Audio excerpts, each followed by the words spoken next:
네, 안녕하세요. 이번 시간은 전산세무 1급 100회 기출문제 풀이를 해보도록 하겠습니다.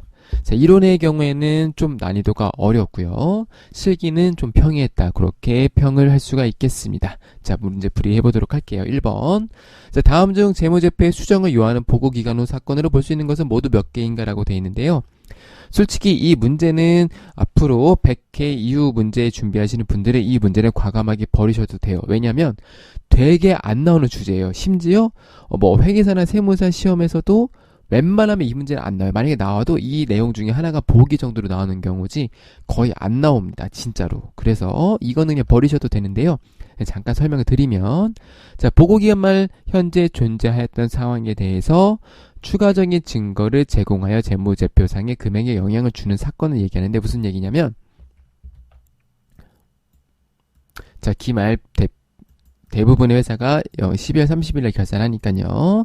자, 12월 31일날 어떠한 사건이 발생을 했는데, 자, 이 이후에 이거랑 재무제표 확정일이 예를 들어서 3월 5일이다라고 했을 때, 자, 이 사이에 일어난 이 사건들이 이 재무제표 금액에 영향을 줄 수 있는가 없느냐에 대한 문제인데요. 자, 여기 했던 이 내용들이 되게 중요하게 이렇게 추가적인 증거를 제공해서 재무제표상의 금액에 영향을 줄도록 중요한 사건일 때는요, 당연히 이 12월 31일에 있었던 금액을 바꿀 수 있겠죠. 그쵸? 왜냐면 이 이후에 아직 재무제표 확정 전에 이 전에 충분히 수정할 수 있는 기간이 있잖아요. 그쵸? 그래서 이럴 때는 이 12월 31일자에 결산된 자료들을 우리가 수정을 해서 수정된 금액을 가지고 보고를 하면은 좀 더 신뢰성 있는 재무제표가 되겠죠. 그래서 이런 개념을 우리가 보고기간 후 사건이라고 하고요. 이 보고기간 후 사건은 웬만하면은 전부 다 그 나중에 실무하시는 분들이나 혹시나 실무 안 하시더라도, 자, 우리가 주석을 보게 되면 주석에 거의 웬만한 회사들은 다 맨 뒤에 있어요. 맨 뒤에 주석에 보시면요, 보고기간 후 사건에서 보고기간 현재 영향을 미치는 중요한 사건은 있고 없으면 없다, 이런 식으로 나옵니다. 그래서 그거 참고하시면 되겠고요. 자, 그래서 보면, 자, 보고기간 말 현재 이미 자산의 가치가 하락되었음을 나타내는 정보를 현재 보고기간 말 현재 이미 자산의 가치가 하락되었음을 나타내는 정보를 보고기간 말 이후에 이 사이에 입수하는 경우에는 당연히 수정을 해야 되겠죠. 자, 이렇게 접근을 하셔야 돼요. 이거는 어떻게 강의를 할 수 있는 부분이 아닙니다. 대부분의, 만약 이걸 강의를 하는 데는 제가 거짓말 안 치고 한 10,000군데 중에서 한 군데 있을까 말까예요. 진짜 그 정도로 빈도 중요도가 낮은데 나왔어요. 그리고 강의를 한다고 하더라도 한번 읽어보세요 하고 넘어가는 정도지, 진짜 제 말이 거짓말인지 보세요. 이 전산세무 1급 가르치는 학원이 10,000군데로 가면은 한 군데 가르칠까 말까요. 진짜 그렇습니다. 버리세요. 100회 이후 준비하시는 분들은. 자, 그리고, 자, 보고기간 이전에 존재했던 소송사건의 결과, 대표적인 게 소송이에요. 그래서 보고기간 후 사건 보시면은 웬만한 회사들이 어떤 삼성 같은 경우도 보면은 애플과 어떤 소송 중에 있으나 보고기간 현재 결과를 예측하기가 어렵습니다. 보통 이렇게 돼 있습니다. 그래서 이 소송 사건의 결과가 보고기간 후에 확정될 경우에는 이미 인식한 손실 금액을 수정해야 되겠죠. 그쵸? 이때 12월 30일 날 실제로 이 소송 사건을 위해서 내가 예측을 10억이 손실이 날 거라고 예측을 했는데, 이 사이에 재판이 확정이 돼서 실제로 15억이 손실이면은 얘를 15억으로 바꿔줘야 되겠죠. 그쵸? 자, 이렇게 바꾸시면 되겠고요. 자, 유가증권은 뭐예요? 우리가 대표적인 게 주식. 자, 주식을 시장 가격의 보고기간 말과 재무제표가 사실상 확정되는 사이에 하락한 경우에는 조정을 한다, 안 한다? 안 합니다. 왜요? 왜냐면 이제 기말에 우리가 유가증권 평가를 했고요. 그쵸? 자, 그리고 이거를 다 전부 다 수정한다고 하면은 진짜 말도 안 되는 상황이 벌어져요. 무슨 일이 벌어지냐면, 그래서 보고기간 말이 3월 5일인데요. 3월 3일 날 갑자기 얘가 주식이 상을 쳤어. 상이 아니라 10%가 올랐어요. 보고기간 말보다. 근데 3월 4일, 3월 5일날 갑자기 얘가 마이너스 15%, 마이너스 30%가 돼서 이때보다 마이너스 35%가 돼버렸어요. 그쵸? 그럼 이 보고기간 말에 따라서 이게 엄청나게 변동이 되기 때문에 유가증권 같은 경우는 그냥 우리가 기말에 평가한 거 가지고 그대로 둡니다. 그래서 답이 가와 나는 맞고요. 다는 X예요. 그래서 답이 3번이 되겠습니다. 2번 유형자산에 대한 설명으로 옳은 것은 모두 몇 개인지 고르시오인데 이거 되게 어려운 문제입니다. 이 문제는 틀리셔도 괜찮습니다. 어쩔 수가 없어요. 요번에는 제목이 좀 어렵게 나왔어요. 보세요. 자, 동종 자산 간에 교환하는 경우에 취득하는 자산의 원가는 제공하는 자산의 장부 금액으로 처리합니다. 이거 되게 중요해요. 그래서 동종 자산인지 그리고 아니면은 이종 자산인지도 중요하고요. 그리고 재경관리사 준비하시는 분들은 이거랑 좀 달라요. IFRS는 뭐가 있어요? 자, 거래에 뭐가 있어요? 상업적 실질이 있는 경우와 상업적 실질이 없는 경우에 따라 또 달라집니다. 그래서 재경관리사 하시는 분들은 이 문제 아마 거의 대부분 틀리실 거예요. 왜냐면 IFRS가 너무 헷갈리니까. 근데 우리가 K갭에서는 동종자산과 이종자산만 먼저 첫 번째로 기억해 주시면 됩니다. 그래서 동종자산 간에 교환하는 경우에는 동종자산 뭐예요? 기계장치면은 기계장치끼리 교환하는 경우에는 똑같은 걸 바꾼다고 생각하는 거기 때문에 제공하는 자산의 장부 금액으로 처리하시면 되겠고요. 자, 니은 감가상각비는 다른 자산의 제조와 관련된 경우에는 관련 자산의 제조원가로 처리하는 게 맞고요. 그 밖의 경우에는 뭘로 처리해요? 영업의 비용은 뭐예요? 우리가 이자 비용, 외환 차손, 외환 환산 이익, 잡손실 이런 것들이죠. 그렇죠? 그래서 감가상각비는 그 밖의 경우에는 뭐다? 판매비와 관리비로 처리하시면 되겠고요. 자, 디귿도 좀 어려울 수 있습니다. 왜냐하면 우리가 토지 같은 거를 취득하기 위해서 기존 건물을 철거하는 경우는 어떻게 한다 이런 문제가 많이 나오는데요. 지금 보시면 건물을 신축하기 위해서 사용 중인 기존 건물을 철거하는 경우예요. 그러니까 이거 지문을 잘 읽으셔야 돼요. 건물을 신축하기 위해서 사용 중인 기존 건물을 철거하는 경우에는 기존 건물을 어떻게 한다? 장부가액은 제거해서 처분한 것처럼 회계 처리해야 되겠고요. 철거 비용도 당연히 단기 비용으로 처리하시면 돼요. 그러니까 건물을 신축하기 위해서는 기존 건물은 우리가 자본적 지출 이 건물의 신축에 들어가지 않습니다. 자, 그리고 4번 리을 정보보증을 받아 취득하는 유형자산 경우에는 취득원가는 기본적으로 우리가 취득할 때는 무조건 공정가치를 평가하는 게 원칙입니다. 자, 미음 감가상각 대상 금액의 취득원가에서 취득부대 비용이 아니라 뭘 빼야 돼요? 잔존가액을 빼셔야 되겠죠. 그래서 답이 2번이 되겠네요. 3번 성진의 단기 중 대손 충당금의 변동내역은 아래와 같다. 단기말 현재 매출채권 잔액의 1%를 대손 충당금으로 설정한다고 가정할 때 다음 중 옳지 않은 것은 입니다. 자, 1번 단기말 매출채권 잔액은 자 기말 잔액이 25만원이니까 어떻게 하면 돼요? 나누기 매출채권 대손율이 1%니까요. 1 하시면은 2,500만원 나오고요. 정기도 27만원 나누기 1% 하시면은 2,700 나와요. 자, 4번부터 볼게요. 단기말 손익계산서상 대손상각비는 그쵸, 이게 설정한 거죠. 지금 이게 대손충당금 설정한 거가 15만원이 되겠고요. 단기준 대손 발생액은 얼마예요? 요 매출채권과 상계한 25만원이 되겠죠. 그래서 답이 3번이 됩니다. 17만원이 아니라 25만원 매출채권과 대손충당금을 상계했다고 보시면 되겠습니다. 자, 4번 두인의 단기말 수정전 시산표와 수정 후 시산표의 일부이다. 빈칸에 들어갈 금액으로 옳지 않은 것은. 그래서 요건 뭐예요? 우리가 뭐냐면 실기에 있는 결산전표 있죠. 그쵸? 이 결산전표를 이렇게 표현할 수가 있어요. 그러니까 수정전, 결산분계를 넣기 전에는 우리가 이렇게 돼 있었는데 결산분계를 넣고 나서 수정 후 시산표로 바뀌었다라고 접근을 하시는 거예요. 이런 문제는요. 자, 그래서 볼게요. 미수수익과 관련된 계정은 뭐가 있죠? 이자수익이 있죠. 그쵸? 미수수익이 5만원이니까 이자수익이 3,000원인데 이자수익이 만원이 늘었네요. 그쵸? 그럼 어떻게 하면 되겠어요? 미수수익도 마찬가지로 만원 늘리시면 되겠죠. 그러니까 수정분계가 차변에 미수수익 만원, 대변에 이자수익 만원 이렇게 들어간 거겠죠. 자, 선거보험료는 뭐랑 관련이 있어요? 보험료랑 관련이 있죠. 보험료가 6만원이 줄었네. 6만원이 줄었다는 얘기는 뭐예요? 선거보험료가 6만원이 늘어났다는 얘기가 되겠고요. 자, 미지급급여랑 관련되어 있는 거는 급여가 되겠죠. 자, 미지급급여가 없었는데 잔액이 없었는데 100만원이 늘었다는 얘기는 급여가 얼마예요? 100만원에서 200으로 늘어났다는 얘기가 되겠고요. 선수임대료와 수의임대료가 이제 마지막으로 남았는데요. 자, 선수임대료 잔액이 없다가 15만원이 됐어요. 그럼 무슨 얘기예요? 선수 임대료를 받은 게 15만원 늘어났으니까 수익 임대료 매출을 계산한 게 30만원에서 15만원 감소해서 15만원이 되겠습니다. 그래서 답을 골라보면요. 1번이 되겠네요.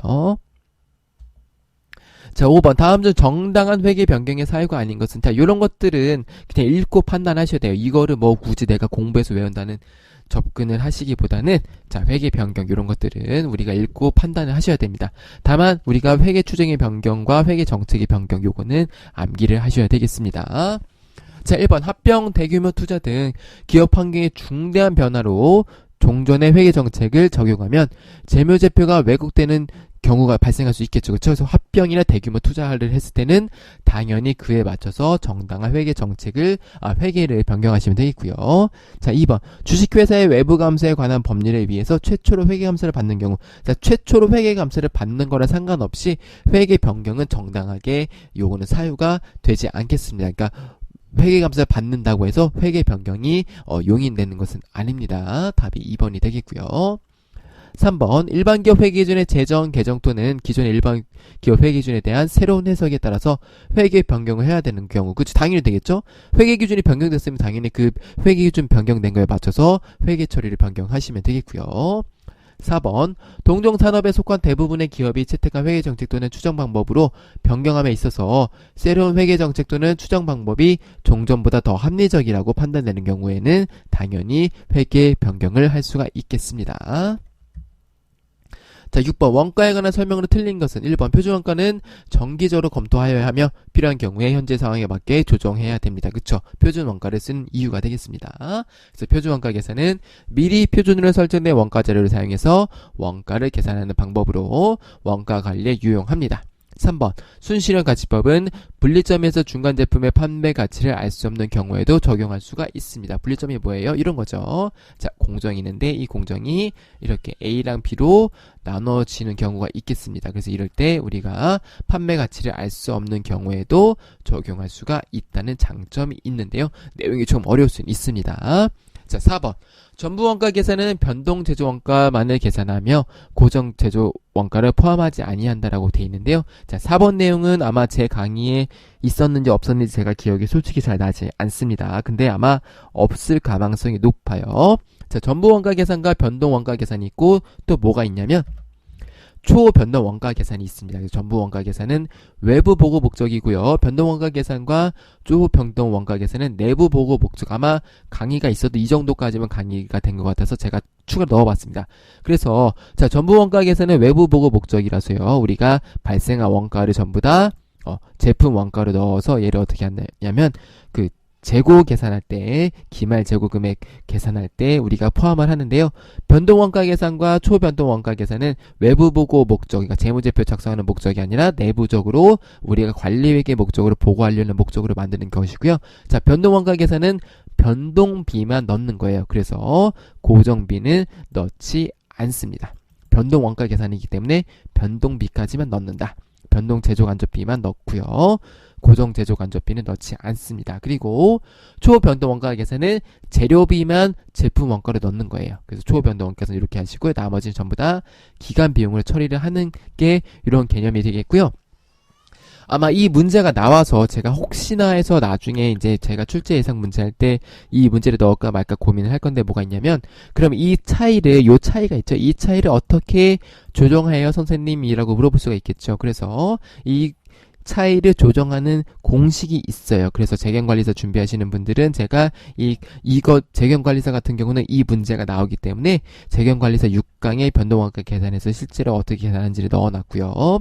자, 심화반 전산세무일급 심화반에서는 이걸 내용을 넣진 않았어요. 그래서 제가 혹시나 해서 나올 수가 있을 것 같아서 제가 나중에 봐서 이 원가회계 지금 제가 5강만 표준원가 계산만 별도로 오픈을 해서 강의를 듣게끔 하고 있는데요. 제가 확인해보고 좀 고민을 해보고요. 재경관리사 6강에 있는 변동원가 계산도 심화반 분들한테는 별도로 제공을 해드려서 강의를 수강할 수 있게 해드리겠습니다. 자, 7번 경기의 원가 관련 자료가 아래와 같을 때 단기 제품 제조 원가는 얼마인가? 그래서 단기 제품 제조 원가니까 제품 기초 기말 재고 금액은 빼도 되는데 보기에 보니까 기초 재고 제품이나 기말 제품은 없네요. 그쵸? 그 다음에 쉽게 계산하는 법이 있었죠. 어떻게 한다고요? 기초는 더하고 기말은 뺀다. 그리고 나머지 비용은 더하시면 되겠습니다. 자, 그런데 우리가 보통 단기 제품 제조 원가 구할 때 어떻게 구하죠? 직접 재료비,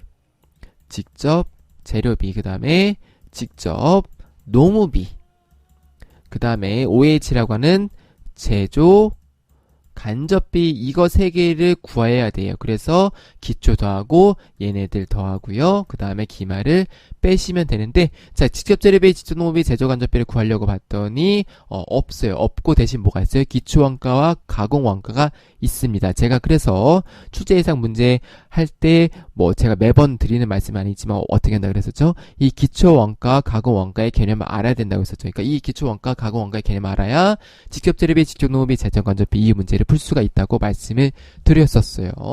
자, 보시면요. 그래서 기초 원가는 어떻게 한다 그래요? 자, 일단 가공 원가는 제가 잠시만요. 순서가 좀 바뀌었네. 죄송합니다. 요거 순서가 네. 여기 네, 다시 해볼게요. 자, 그래서 기초원가는 직접 재료원가랑 직접 노무원가를 더하는 것이고요. 가공원가는 직접 노무원가랑 제조 간접 원가를 더하는 것인데, 보통 문제가 어떻게 나왔냐면 이 직접 노무원가가 공통 분모로 들어가기 때문에 이 직접 노무원가를 일단 계산할 수 있게끔 주고요. 그 다음에 직접 재료원가나 제조 간접 원가에 대한 힌트를 줍니다.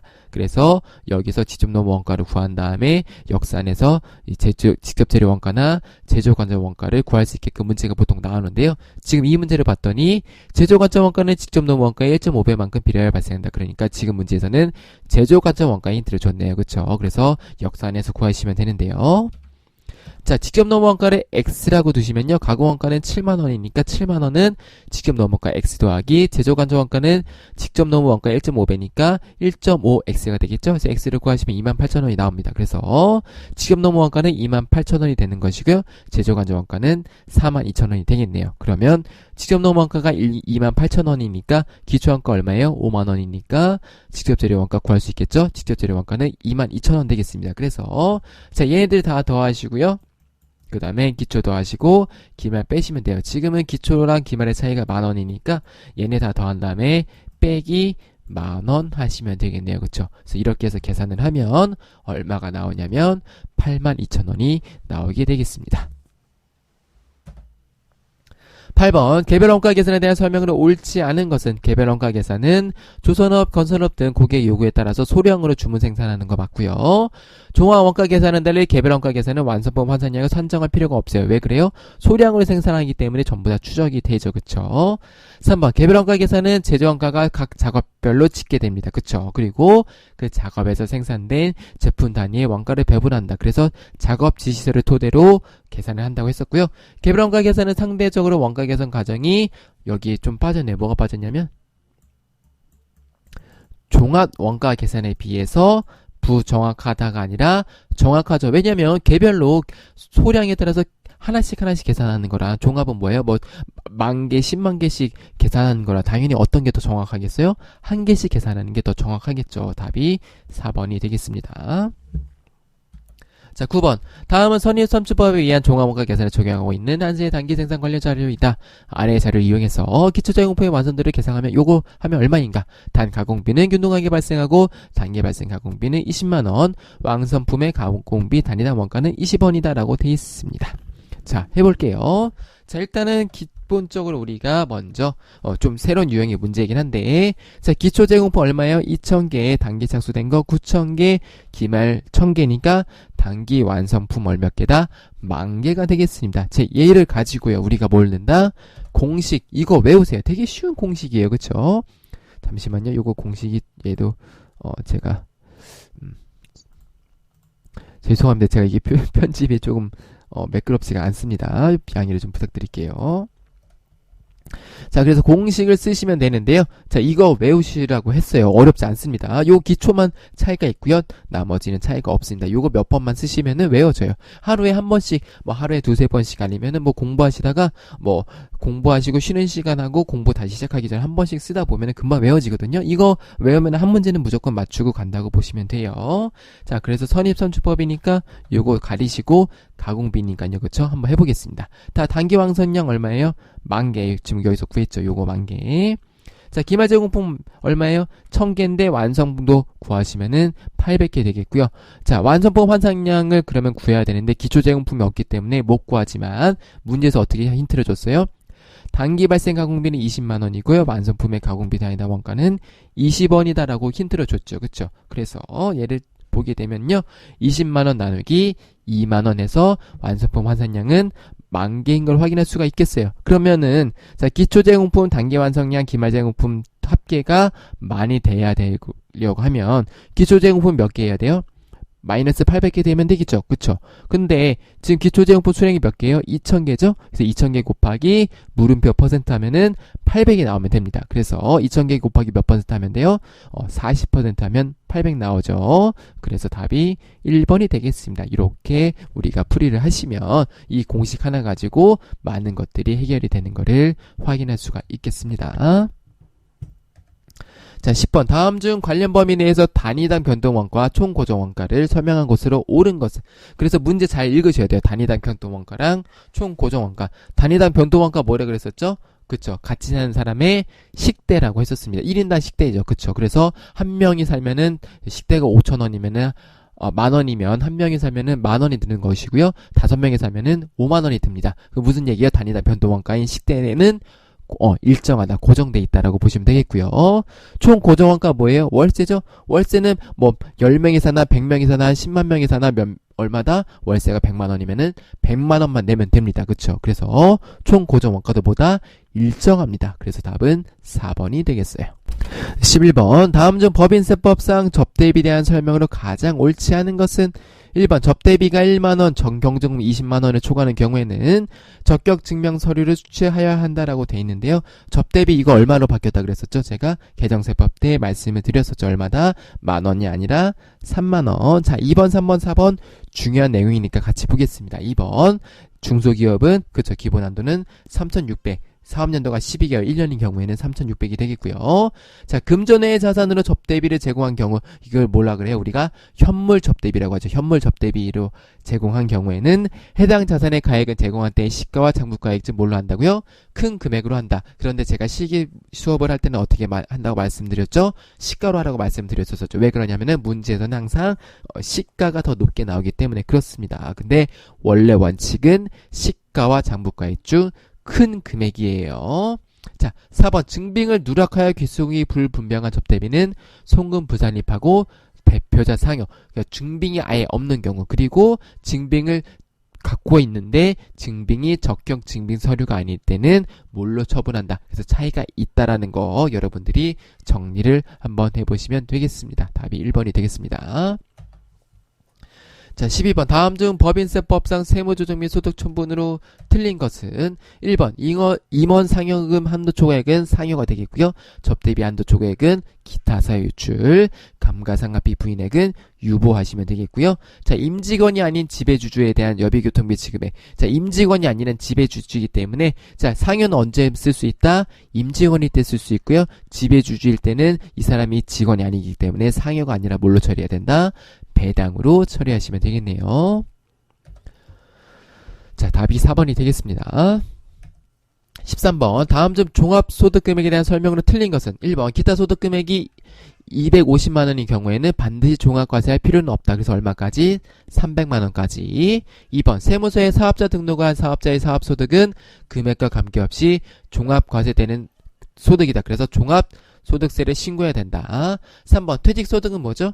자, 퇴직소득은 분류과세이기 때문에 종합소득세를 신고할 필요가 없습니다. 분류과세인 거 확인하시면 되겠고요. 4번 종합소득금액에서 종합소득공제를 차감한 금액을 기준소득금액이 아니라 뭐라고 해요? 우리가 과세표준이라고 하죠. 그래서 종합소득금액의 의미도 한 번 더 체크해 주시면 되겠습니다. 답이 4번이 되겠습니다. 자, 14번. 다음 중 부가지세법상 납세지에 대한 설명으로 틀린 것은 1번 원칙적으로 사업자는 각 사업장마다 부가지세를 신고 및 납부하여야 된다. 맞고요. 2번 사업자 단위 과세 사업자는 그 사업자의 본점 또는 주사무소에서 총괄하여 신고 플러스 납부할 수 있고요.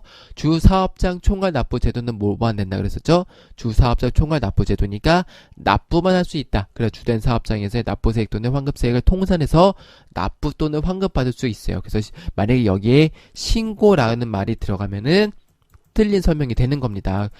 주사업자 총괄 납부는 납부만 할 수 있고요. 사업자 단위 과세는 신고 및 납부할 수 있다. 차이점을 구분해 주시면 되겠고요. 자, 4번 하치장 또한 사업장으로서 납세제 기능할 수 있다 없다? 없습니다. 그래서 제가 요거는 전산세무 심화반 또는 재경관리사 종합반에서 강조를 드린 내용이죠. 그렇죠? 하치장은 사업장이 아니지만 직매장은 사업장이다. 구분하시면 되겠고요. 자, 15번. 다음 중 부가가치세법상 대손세액 공제와 관련된 설명으로 옳지 않은 것은 1번. 그래서 1번 하기 전에 대손세액 공제, 우리가 이론도 그렇고 실기도 그렇고 대손세액 공제가 나오면 뭐를 떠올려라고 했었었죠? 그쵸. 무조건 뭐만 된다? 확정 신고 시에만 됩니다. 이거를 항상 머릿속에 넣으셔야 돼요. 특히 실기할 때 이거 빼먹으시면 안 돼요. 내가 기계적으로 문제 풀다 보면 예정신고인데 자료에 대손세액 공제가 얼마다라고 써져 있으면은 하는 경우가 있거든요. 저도 가끔 하다 보면 그러는 경우가 있어요. 그래서 확정 신고 시에만 가능하기 때문에 반드시 체크를 먼저 머릿속에 한다 하고 문제를 풀이하시면 되겠습니다. 1번. 대손세액 공제는 일반 과세자에게 적용되며 간이과세자는 적용하지 아니합니다. 그쵸? 왜요? 간이과세자는 왜요가 아니라 죄송합니다. 적용하지 아니합니다. 네, 2번. 재화 용역을 공급한 후 그 공급일로부터 몇 년? 이것도 개정됐었었죠? 5년이 아니라 몇 년? 10년입니다. 3번. 예정신고 시에는 대손세액 공제를 적용할 수가 없고요. 4번에 대손세액 공제를 받은 사업자가 그 대손 금액의 전부 또는 일부도 됩니다. 회수한 경우에는 회수한 금액에 대해서 대손세액을 회수한 날이 속하는 과세기간의 매출세액에 더해서 그만큼을 납부하시면 되겠습니다. 답이 2번이 되겠네요. 네, 이렇게 해서 이론을 마무리를 하겠고요. 실기는 잠깐 쉬었다가 풀이를 계속해서 해보도록 하겠습니다. 네, 실기입니다. 1번. 당사가 개발 중인 신제품이 2021년 9월 말에 개발이 완료될 것을 예상되었으나 경쟁력 미비로 신제품 개발을 중단하기로 했습니다. 그러니까 원래 개발하고 있었는데 중단을 했네요.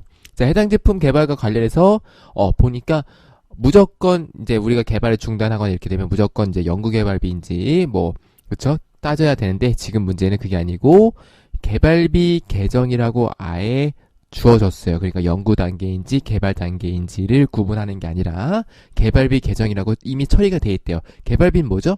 무형자산이에요. 그래서 무형자산으로 2천만 원이 계상을 했는데 신제품 개발을 중단하기로 했기 때문에 이 무형자산으로 계상된 개발비에 대해서 우리가 회계 처리해 주시면 되는데요. 자, 개발비 계정의 잔액을 일반기업 회계기준과 법인세법의 규정을 충족하도록 회계 처리하시라고 돼 있는데 요거는 그냥 그 문제 완성도를 높이기 위해서 있는 것이다 라고 생각하시면 되겠고요. 그게 그렇게 큰 의미를 두지 않으셔도 됩니다. 자, 그래서 1월 25일 날 개발을 중단했기 때문에 어떻게 돼요? 무형자산 손상이 된 겁니다. 개발비라고 이미 계상됐는데 얘를 중단했으니까 무형자산 손상이 되었다. 이 무형자산은 이제 더 이상 자산성이 없다라고 해서 무형자산 손상 차손을 해주시면 되겠고요. 대변에는 무형자산이니까 자산인 개발비를 줄여주시면 되겠습니다. 자, 2번. 원재료 운반용으로 사용하는 법인명의 화물차의 주유를 했고요. 대부분 법인카드, BC카드로 했습니다. 법인카드 문제니까 미지급할 때 BC카드만 잘 달아주시면 되겠죠. 자, 거래처는 남대문 주유소가 되겠고요. 신용카드를 거래했으니까 57카드 과세하시면 되겠고요. 금액은 7만원에 7천원에서 7만 7천원 넣으시면 되겠죠. 그래서 메인 매출 전표에다가 차량 유지비, 원재료 운반용이니까 제조 비용이 되겠고요. 7만원에 부가세 넣어주시고요. 대변에는 미지급금, BC카드로 요것만 유의해서 바꿔주시면 되겠습니다. 3번 XYZ 코퍼레이션의 직수출하는 제품의 선적을 완료하고요. 직수출이라고 되어 있으니까 우리가 이제 유형은 수출이 되겠고요. 제품의 선적을 완료했으니까 선적일의 기준 환율을 쓰면 되겠다라고 우리가 알 수 있겠고요. 당일에 5만 달러를 보통예금 외화통장으로 받았고요. 제품 수출 금액은 10만 달러인데, 그쵸? 10만 달러인데 5만 달러를 먼저 받고 나머지 5만 달러는 다음 달 20일에 받기로 하였다. 2021년 9월 8일의 기준 환율은 1,400원이다. 수출 신고 번호 입력은 생략한다. 죄송합니다. 자, 그래서 수출신고 번호 입력은 생략하시면 되겠고요. 자, 아예 주어져 있지도 않죠. 그래서 얘는 수출의 직수출로 처리하시면 되겠고요. 자, 회계 처리는 일단 제품 매출을 얼마 했어요? 10만 달러에 1,400원이니까 1억 4천만 원 했는데 이 중에서 보통 예금으로 절반 받았고요. 그 다음에 나머지는 외상 매출금으로 해서 다음 달 20일에 받으시면 되겠죠. 자, 4번. 다음은 2020년 12월 31일 현재 자본 구성을 표시한 것이다. 2021년 9월 30일에 보유하던 자기 주식 300주를 170만원에 처분하고 대금은 보통 예금으로 수령하였대요. 그래서 우리가 원래 이렇게 자기 주식 처분하는 문제 나오면 제가 자기 주식 처분이익이나 자기 주식 처분 손실 계정을 조회하라고 했는데 지금은 친절하게 이렇게 재무상태표를 주어진 겁니다. 자, 일단 자기 주식과 관련된 계정을 먼저 확인하시면 되겠죠. 뭐가 있어요? 방금 제가 일단 자기 주식이 관계가 있겠고요. 그 다음에 방금 말씀드린 자기 주식 처분이익 또는 자기 주식 처분 손실이 되겠죠. 그래서 이 잔액이 있는데 얘를 가지고 회계 처리를 하면 되겠습니다. 자, 그래서 자, 일단은 우리가 자기 주식을 180만원치 처분했어요. 어떻게 처분했어요? 장 빼지면 500주에 6,000원인데 300주 처분했으니까 얼만큼 없애주면 돼요? 300주만큼 없애주면 되잖아요. 그렇죠? 그래서 300주에 6,000원 곱한 180만원만큼 없애주시면 되겠고요. 얼마에 팔았어요? 170만원에 보통 예금을 팔아서 170만원이 들어왔죠. 그렇죠? 그래서 원래는 자기 주식 처분 손실 차변이니까 자기 주식 처분 손실이 10만원 발생해야 되는데 자기 주식 처분이익 잔액이 있기 때문에 자기 주식 처분이익 잔액인 10만원 요거를 없애주시면 되겠어요. 이렇게 분개하시면 됩니다. 요거 자기 주식 처분이익과 상계하는 것만 유의깊게 보시면 되겠습니다. 자, 2번 부가가치세입니다. 아래 거래를 매일 매출 전표에 입력하고 일기 예정 신고 기간에 내국 신용장 구매 확인서 전자 발급 명세서를 작성하시라고 돼 있습니다. 자, 봤더니 자, 요거는 좀 함정이 있으니까 잘 보셔야 돼요. 전자 세금 계산서라고 돼 있어요. 그쵸? 원래 영세율이 앞에 붙어 있는데요. 지금 여기는 문제를 좀 난이도를 높이시려고 영세율을 빼셨어요. 그래서 영세율이 없는 걸로 유의하시면 되겠지만 자, 일단 보면은 거래처는 두인테크인데 세액이 없는 거 보니까 얘는 영세율이구나 판단하셔야 돼요. 그리고 또 뭐가 있어요? 내국 신용장이 있어요. 그쵸? 구매왕에서 있기 때문에 이거는 영세율이다라고 먼저 우리가 확인할 수가 있겠죠? 세금계산서도 3월 15일에 발행됐으니까요. 자, 그래서 요걸 확인하시면 되겠어요. 그래서 12영세에 내국 신용장 등에 위한 매출 넣어주시면 되겠고요. 자, 3월 15일에 제품 매출 9,463만 8천원, 외상 매출금 두인테크에 9,463만 8천원 넣어주시면 되겠고요. 자, 그 다음에 외화백 등록 원료 기재 구매 확인서가 있네요. 그쵸? 그래서 구매 확인서 번호 확인하시고, 거래처 두인테크 사업자 등록 번호 확인하시고요. 자, 그 다음에 단가 금액 확인하셔서 금액 넣으시면 되겠고요. 확인 일자 체크하셔서 넣으시면 되겠습니다. 입력하는 거 어렵지 않아요. 그냥 있는 그대로 넣어주시면 됩니다. 구매 확인서에 번호 넣으시고, 발급일, 거래처, 사업자 요거는 F2 누르면은 거래처 넣으시면 자동으로 사업자 번호 들어가겠고요. 그 다음에 금액이랑 전필자까지 체크해서 넣으셔도 되고요. 그 다음에 이렇게 하셔도 되고 아니면 불러오기에도 불러와질 겁니다. 뭐 편한 대로 하시면 되겠습니다. 자, 2번 아래의 자료를 이용해서 2021년 제2기 확정신고 기간에 부가가치세 신고서를 작성하시오. 자, 모두 10월에서 12월에 발생한 거래로 가정하고 전표 입력 및 과세표준 명세 작성을 생략한다라고 돼 있습니다. 자, 이 문제는 6점이나 돼요. 자, 이 문제는요 되게 괜찮은 문제입니다. 자, 왜 그러냐면 기출문제 위주로 공부하신 분들한테는 요거는 상당히 까다로운 문제가 될 수가 있습니다. 그래서 포인트가 3가지가 있어요. 첫 번째 포인트는 요겁니다. 제가 적어볼게요. 요거 같이 필기하시면서 공부하시면 됩니다. 1번. 자, 2번이 뭐냐면 이거 국내 할부 판매가 2번이고요. 그 다음에 이거 4개 다 포인트네. 죄송합니다. 3개가 아니라 4개네. 다 되네요. 자, 그런데 굳이 따지자면 우리가 잘 안 나왔던 거 그 위주로 보면은 이렇게 3개 정도가 잘 안 나왔습니다. 1번은 가끔 나오긴 하는데요. 2번이랑 3번은 거의 진짜 오랜만에 아마 과거에 제가 뭐 100개의 기출문제를 전부 다 본 건 아니기 때문에 뭐 전부 다 무조건이라고 말씀드릴 수는 없지만 뭐 최소한 20회 정도 내에서는 아마 안 나왔던 내용일 겁니다. 그래서 요거는 되게 중요하고요. 이 문제는 실기뿐만 아니라 이론 문제로도 충분히 나올 수가 있고 실제로 나오기로 했습니다. 그래서 이론 문제로도 같이 정리를 해주시면 좋아요. 아마 이게 실기에 나왔기 때문에 제 생각에는 101회나 102회에 이거와 관련된 이론 문제가 나올 가능성이 상당히 높습니다. 죄송합니다. 제가 약간 목소리가 상태가 안 좋아서 제가 좀 잡음이 있는 거는 양해를 부탁드리겠습니다. 자, 그래서 볼게요. 자, 1번에 수출 내역의 직수출이죠. 5억. 이거는 그대로 입력해 주시면 되겠고요. 자, 국내 거래 5천만 원인데요. 이거는 그냥 생각 없이 풀면 맞는데요. 구매 확인서 발급일이 2022년 1월 20일이잖아요. 그렇죠? 그래서 예를 들어서 2022년 1월 26일이면 어떻게 돼요? 얘는 그냥 일반 세금 계산서 발행분이고요. 1월 25일까지 발행이 되면 뭐다? 영세율로 들어가요. 차이점 구분하시면 돼요. 1월 26일이면은 이거는 영세율이 아니라 일반 과세로 들어간다는 거. 이게 차이점이 있습니다. 근데 그냥 생각 없이 풀면 맞아요.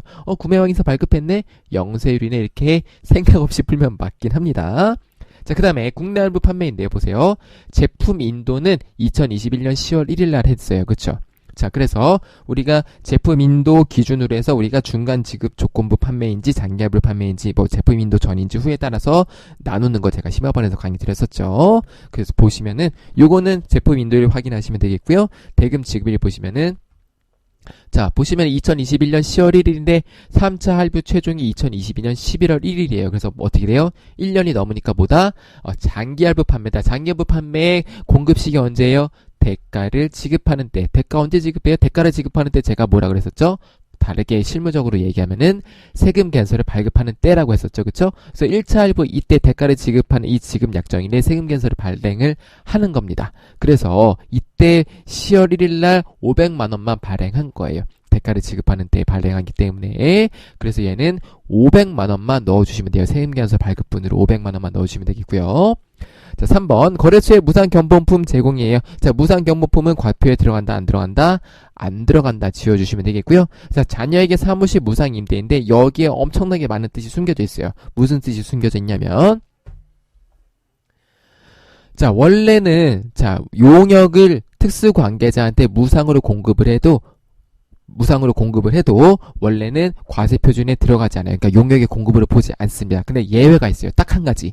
그 예외가 문제에 나온 거예요. 뭐냐면 특수관계자에게 사업용 부동산의 임대 용역을 무상으로 공급하는 경우 4가지 조건이에요. 특수관계자한테 사업용 부동산의 임대 용역을 무상으로 공급할 때는 용역의 공급으로 봐서 시가로 계산을 해야 되는데 지금 월 임대료 적정 시가가 100만 원인데 무상임대 기간이 10월 1일부터 12월 31일까지가 얼마 넣어야 돼요? 100 곱하기 3에서 300만 원을 우리가 입력을 해주셔야 됩니다. 그래서 이렇게 요것도 포인트고요. 얘는 이런 문제로 나오면 얘가 나올 가능성이 상당히 높겠죠. 자, 그래서 요거 반드시 정리를 하시면 되겠습니다. 그래서 얘를 가지고 입력을 해보면요. 그쵸? 아까 방금 말씀드렸던 거 500만 원 3번에 있던 거. 3번이 아니라 잠시만요. 이게 몇 번이었지? 2번이네요. 2번에 있던 거. 이게 2번에 있던 거 입력한 거고요. 요게 4번에 있던 거 입력한 거였고요. 요게 1번에 있던 거를 입력한 게 되겠습니다. 뭐 입력 자체는 어렵진 않지만 이 내용 자체는 상당히 중요하기 때문에 반드시 정리를 하시고 넘어가 주셨으면 감사하겠습니다. 자, 결산전표 입력입니다. 1번 공장 건물의 화재 보험료를 240만 원을 지불하고 전에 선급비용 처리했다. 항상 이런 선급비용 문제는 기간만 조심하시면 돼요. 자, 그래서 5월 1일부터 4월 30일인데 10월 30일 날 결산을 하는데 자, 얘는 단기 비용이고 그 이후에는 차기 비용이다. 근데 전에 선급비용으로 인식했으니까 어떻게 돼요? 내가 240만 원 낼 때 차변에 선급비용 240, 대변에 뭐 현금이나 보통예금이 240이 들어갔겠죠. 그쵸? 그래서 차변에 있는 선급비용을 어떻게 해요? 결산이니까 얘를 대변으로 해서 없애주시면 되겠고 차변에는 보험료가 들어가겠죠. 그래서 이렇게 보시면 되겠습니다. 그래서 나머지는 월화 계산해서 넣으시면 되겠죠. 그래서 240에 8개월만큼에서 160 넣어주시면 되겠고요. 선급비용을 그만큼 없애주시면 되겠습니다. 자, 2번 장부의 외상매입금 계정에는 바이든인가요? 바이든사의 거래로 인한 대금 75,000달러가 있는데 당시 기준 환율이 1,100원이었대요. 근데 결산을 봤더니 1,080원이 됐어요. 자, 외상매입금은 뭐예요? 부채죠. 부채인데 자, 내가 줄 돈이 원래 환율이 1,100원만큼이었는데 1,080원이 됐으니까 나는 어떻게 되는 거예요? 20원만큼 이득이에요. 그렇죠? 달러당 20원만큼 이득입니다. 그래서 얘는 외화 환산 이익이 되겠죠. 그래서 넣어주시면 돼요. 자, 외화 환산 이익 20원에 75,000달러 곱하면은 150만 원 되죠? 그리고 차변에는 외상 매입금이 그만큼 주는 거죠. 그렇죠? 내가 줘야 될 돈이 그만큼 줄었으니까 외상 매입금을 이만큼 줄여주시면 되겠습니다. 자, 3번. 당사는 2021년 7월 1일 영업관리용 시설장치 한 대를 4천만원에 신규 취득하였으며 해당 시설장치 취득과 관련해 국고보조금을 수령하였다. 해당 시설장치에 대한 감가상각비를 계산하시오라고 되어 있고요. 시설장치 감가상각 방법은 정해법, 내용료수 5년이고 잔존가치는 없으며 월화상각한다라고 되어 있습니다. 자, 그래서 감가상각 문제 풀 때는 항상 제일 먼저 유의해야 되는 게 뭐예요? 그쵸. 취득일이 언제인지 이거 가지고 우리가 월할 계산하는 거 꿈에서도 잊지 말자. 월할 상각 기억하시면 되겠고요. 그 다음에 정해법의 내용료수 5년이고 잔존가치 없기 때문에 이 잔존가치도 한 번 더 확인해 주시면 되겠습니다. 자, 그리고요. 국고보조금 나온 문제는요. 어떻게 푸시냐면 이렇게 푸시면 돼요. 자, 어떻게 생각하시냐면 국고보조금은 내게 아니죠. 그쵸? 나라에서 지원해 준 거기 때문에 결론적으로 우리가 재무제표에 표시되는 것들은 실제로 내가 부담한 금액만큼만 감가상각비를 계산하시면 되겠고요. 나머지는 국고보조금 거예요. 그쵸? 그래서 지금 보시면은 4천만 원에 취득했는데 그 중에서 2천만 원을 수령했으니까 내가 부담한 거 얼마예요? 2천만 원이죠. 그래서 결론적으로는 내가 부담한 2천만 원에 대해서 감가상각이 되는 결과가 나온다라고 머릿속에 두시면요 됩니다. 자, 그리고 두 번째는 재무상태표 조회에서 이 시설장치 유형자산 시설장치 밑에 국고보조금이 있는지 확인하시면 돼요. 이건 왜 그러냐면 자, 국고보조금 처리하는 방법이 크게 두 가지가 있어요. 첫 번째는 자, 이렇게 유형자산에서 직접 차감하는 방법이 있고요. 두 번째는 국고보조금 수익을 해서 영업의 수익으로 인식하는 방법이 있는데 대부분의 시험 문제는 이렇게 나와요. 그 유형자산에서 차감하는 방법으로 나올 겁니다. 아마 대부분 그렇게 만들 겁니다. 자, 그래서요. 자, 이렇게 접근을 하시면 되겠고요. 그래서 이 접근 방법을 가지고 풀이를 어떻게 할 거냐면 시설장치 취득금의 전체에 대해서 감가상각, 이 4천만 원 내에서 감가상각을 진행을 한 다음에 그 다음에 내 거가 아닌 거 국고보조금만큼은 감가상각을 없애준다라고 보시면 되겠습니다. 자, 그래서 보면요. 4천만 원인데 7월 1일이니까 어떻게 하면 되겠어요? 내용료수 5년 나누기 5하면 800만 원이죠? 800만 원에 7월 1일부터니까 800만 원 곱하기 12분의 6 하면은 400만 원 나옵니다. 그래서 2021년에 계상할 감가상각비는 400만 원이 됩니다. 그리고 영업관리용 시설장치니까 판가 넣으시면 되겠고요. 그 다음에 감가상각 2개의 시설장치를 넣어주시면 되고요. 자, 이게 1번이에요. 불이수서 1번이고 2번은 어떻게 한다? 여기서 내 거가 아닌 것만큼 국고보조금을 없애주면 됩니다. 없애주면서, 그러니까 감가상각비를 없애주면서 국고보조금을 같이, 이렇게 없애주시면 되겠습니다. 그래서 이렇게 하면은 결론적으로 감가상각비 얼마 돼요? 결론적으로 감가상각비 아까 제가 처음에 말씀드린 것처럼 200만 원만 인식하는 그런 회계 처리가 되는 겁니다. 이렇게 접근 방법을 알아두시면 풀이 자체는 쉽게 접근할 수가 있겠습니다. 자, 4번 재고자산 실질 조사 결과 기말재고 내역은 다음과 같으며 한 주 상사와 위수탁계약 판매 계약을 맺고 단계에 발송한 제품 중 수탁자가 아직 판매하지 않은 제품이 150만 원이 있습니다. 자, 일단 재고자산은 어떻게 결산한다 그랬었죠? 그쵸. 자동 결산으로 일단 해야 됩니다. 그래서 결산 자료 입력해서 실제로 재고 금액을 넣어주신 다음에 결산 전표를 추가 F3 눌러서 추가하시면 되겠고요. 자, 수탁자가 아직 판매하지 않은 제품이 150만 원이 있기 때문에 이건 누구 거예요? 내 거죠. 그래서 제품이기 때문에 제품을 630만 원이 되겠죠. 480에서 150 더해서 실제 기말 제품 재고액은 630만 원입니다. 그래서 원재료 재고액, 제공품 재고액, 제품 재고액 630만 원 넣어서 결산전표 추가하시면 되겠습니다. 어렵지 않으니까 해보시면 되겠고요. 자, 원청징수입니다. 1번. 다음은 2021년 7월분 사업소득 지급 내역이다. 아래 자료 이용해서 사업소득자 등록 및 사업소득 자료 입력하시면 되겠습니다. 어렵지 않으니까요. 요거 보시고 사업소득자 등록하시고 사업소득 자료 입력하시면 되겠죠. 그래서 자, 답은 이렇게 제가 넣어놨으니까요. 참고를 하시면 되겠습니다. 뭐 어려운 거 없습니다. 이건 그 단순 입력하는 거니까요. 그대로 입력을 해주시면 되겠습니다.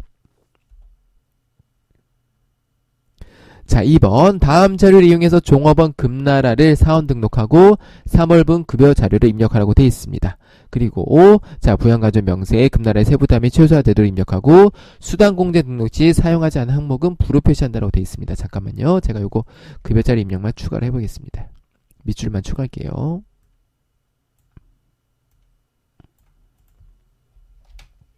네, 자, 그래서, 자, 이 문제는 상당히 어려운 문제고요. 이것도 어떻게 보면은 새로운 유형의 문제라고 볼 수가 있겠습니다. 그래서 이 문제도 기존의 기출 유형으로 반복해서 공부하신 분들은 좀 어려울 수 있겠고요.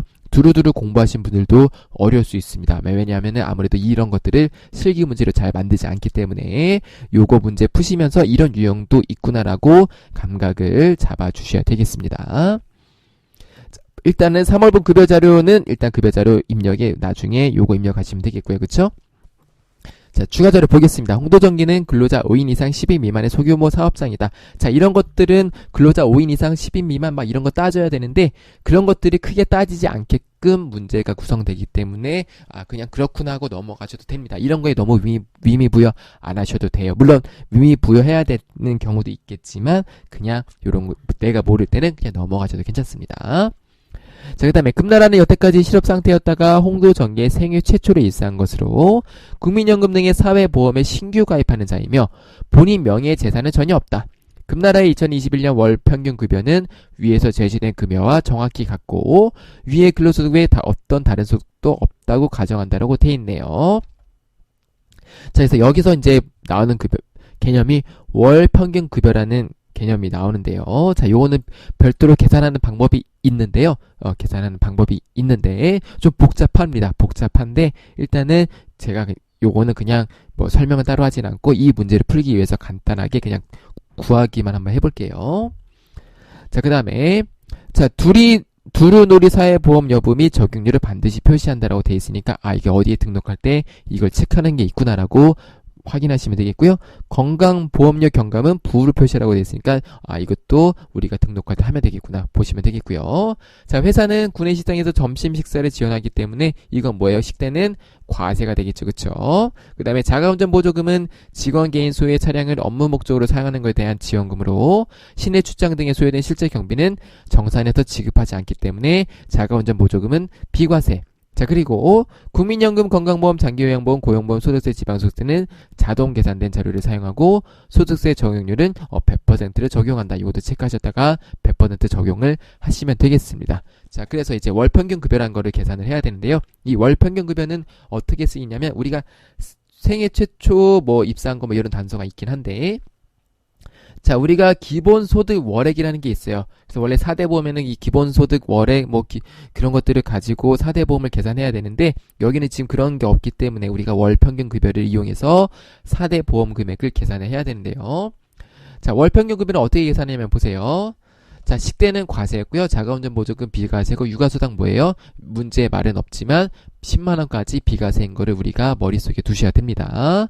자, 그래서 우리가 월평균 급여는 어떻게 되냐면 비과세 금액을 뺀 나머지 210만원을 월평균 급여라고 보시면 되겠고요. 총급여는 그럼 얼마예요? 1년치 총급여는 210만원 곱하기 12 하셔서 2,520만원인 것까지 유출을 할 수가 있겠죠. 그쵸? 그래서 일단 여기까지 한 다음에 이 다음 뒷장도 한번 더 보겠습니다.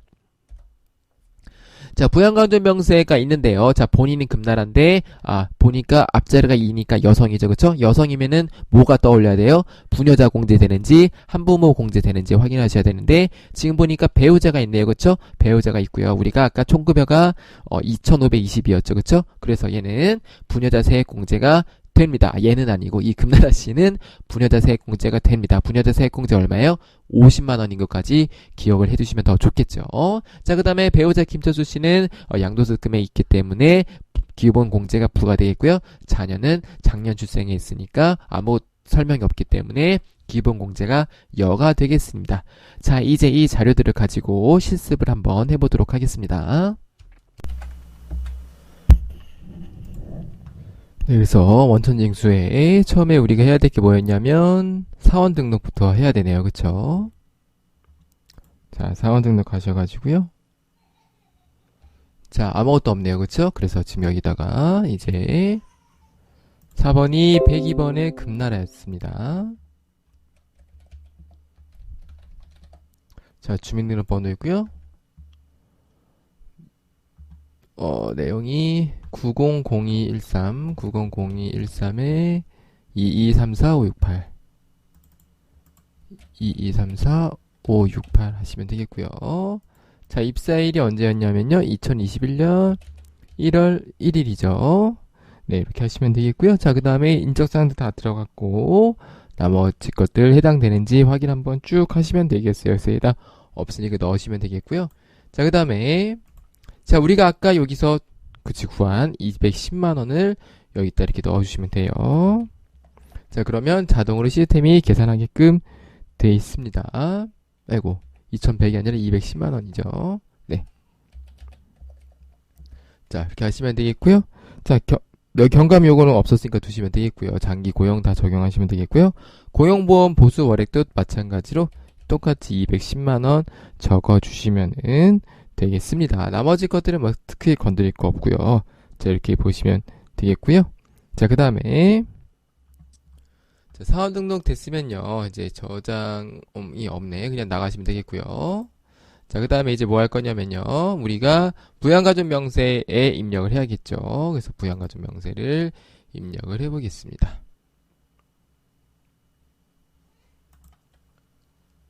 사원 등록상의 부양가족 명세니까요. 사원 등록상에 부양가족 명세 들어가시면 되겠습니다. 자, 그래서 일단 아까 우리가 본인이 부녀자가 해당이 됐었고요. 그쵸? 자, 그 다음에 자, 배우자는 굳이 입력할 필요는 없죠. 그쵸? 왜냐면 배우자는 부가 되니까요. 두시면 되겠고요. 자, 그 다음에 자녀만 입력을 해보겠습니다. 자, 관계가 자녀니까요. 여기 밑에 보시면요. 연말 관계가 보이거든요. 그래서 보시고 자녀니까 직계 비속이 되겠죠. 4번에 김나철. 자, 내국인이고 주민등록번호겠죠. 200-104-3511 200 104에 35 하나 둘 셋 넷 다섯 네 하시면 되겠고요. 그럼 자동으로 들어가는 거를 확인할 수가 있겠습니다. 자, 이렇게 넣으시면 되겠고요. 자, 그 다음에 추가 사항 가시면요. 뭐가 있냐면 아까 우리가 뭐 했었냐면요. 두루두리 사회보험 여부 및 적용률이 있죠. 그렇죠? 요거를 표시해야 됩니다. 요거를 여라고 표시를 해주시면 되겠고요. 80%였죠? 그래서 80% 두시면 되겠습니다. 이렇게 80%.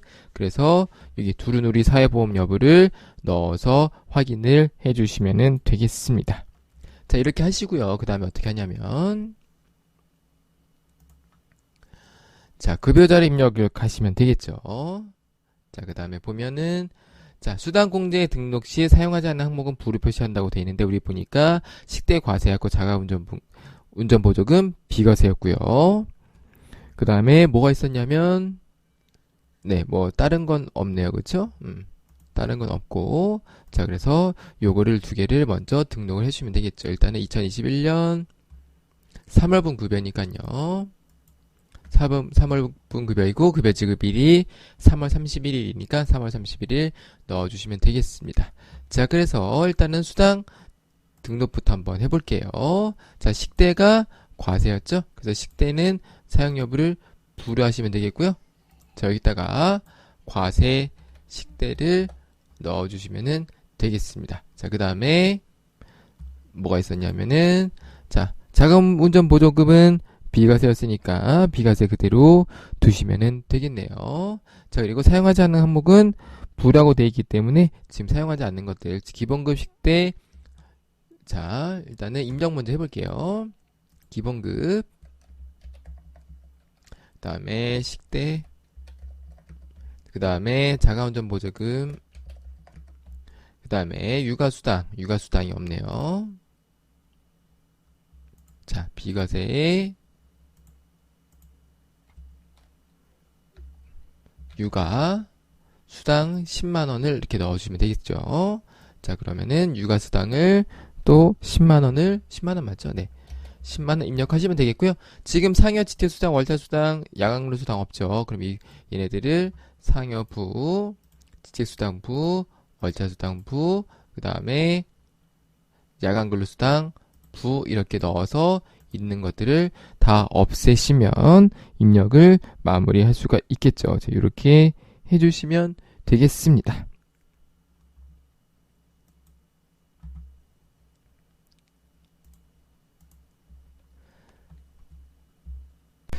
네, 이제 법인세입니다. 법인세에 들어가기 앞서서요, 제가 잠깐 설명을 드리면요, 제가 출제 예상 100회를 했을 때 지금 적중한 게 1번의 대선 충당금을 적중했고요. 그리고 우리가 이따 볼 3번 업무용 승용차 관련 비용 명세서를 적중을 했습니다.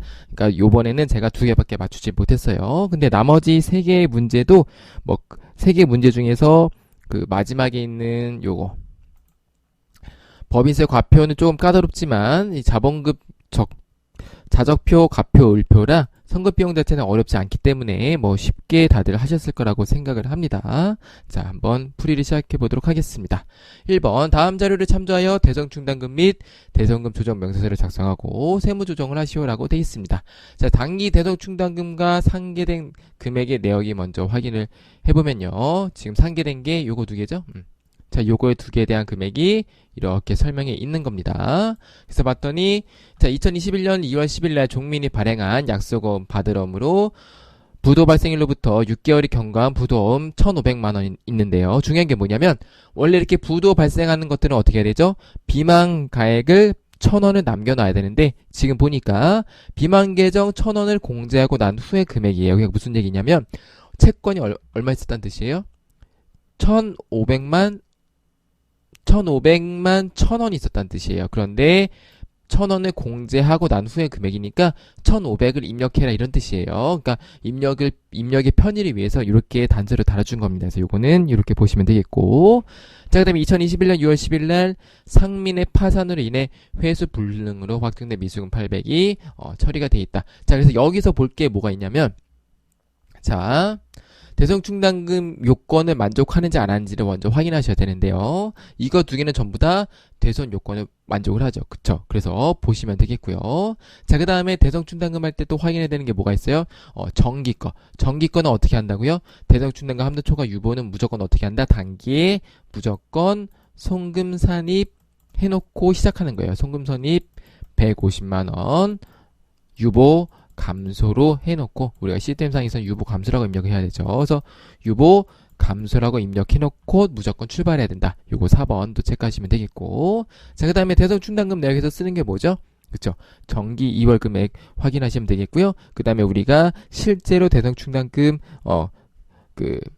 회사 계장액과 세법상의 차이를 계산할 때는 차기 2월 금액도 사용하기도 합니다. 그래서 그 금액들을 체크하시면 되겠고요. 자, 기말 대성 충당금 설정 대상 채권자액이 있으니까 요거 입력해 주시면 되는데요. 자, 보시면 2021년 9월 1일 소멸시효 완성분 300만원이 있는데요. 자, 요게 대손이 어려운 게 뭐냐면, 제가 좀 설명이 두서없을 수 있는데, 자, 이게 뭐냐면요. 대선 충당금은요, 신고조정사항이 있고요. 결산조정사항이 있죠. 그래서 신고조정사항을 쉽게 얘기하면은 법적으로 소멸시효, 그러니까 법에서 근거해서 소멸시효 등이 완성이 되면 무조건 신고조정 사항이에요. 그래서 얘는 우리가 강제로 송금 산입을 해주셔야 됩니다. 왜 하냐면 보세요. 지금 대성충당금 회사에서 우리가 해놓은 게 요거는 이제 상계된 거고요. 그쵸? 그 대성상각비를 쌓았는데 얼마인지는 안 나오는데 이 금액이랑은 다르잖아요. 그쵸? 그러니까 이거는 우리가 설정하지 않았다라고 간주를 해야 되고요. 그래서 자, 이거는 송금 산입으로 우리가 신고조정을 해야 됩니다. 자, 그다음에 받으럼이 있는데 확인하시면 되겠고요. 할인어음 300만원 포함이 되어 있으니까요. 우리가 입력할 때 고려를 해서 입력을 해주시면 되겠습니다. 자, 그래서 요 할인어음은 별도로 입력하는 칸이 있죠? 그 칸에다가 우리가 입력을 해주시면 되겠고요. 자, 4번. 이거는 무조건 송금산입 유보 감소를 해주시면 되겠고요. 대손 설정률은 친절하게도 1%로 가정을 하고 되기 때문에 우리가 정기 대손 설정률 계산을 하지 않아도 되겠습니다. 자, 얘를 가지고 실기를 한번 해보도록 하겠습니다. 네, 그래서 첫 번째로 이제 어떻게 해야 되죠? 그쵸? 회사를 먼저 바꿔주시고, 그 다음에 법인 조정에 대선 충당금 들어가셔서요. 우리가 이제 할 건데요. 자, 일단은 대선금 조정한 거 보면은 요거 2개 있죠. 그쵸? 2월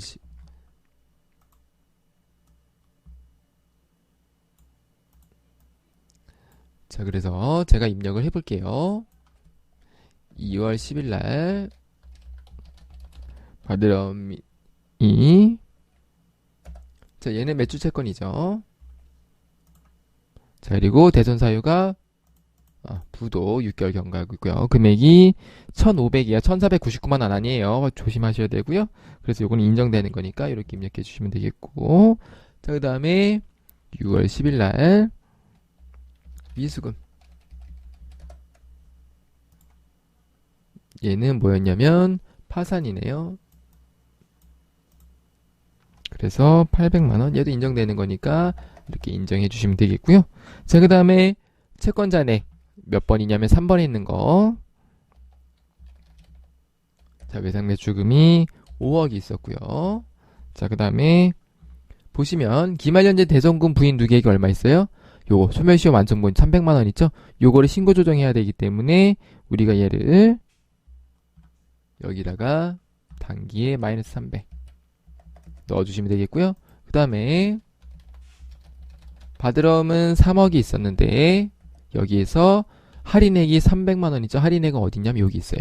할인액 300만 원 입력하시면 되겠고요. 그 다음에 우리가 채권 설정률 1% 하시면 되겠고, 그 다음에 회사 계상액 얼마예요? 대순상각비 200만 원.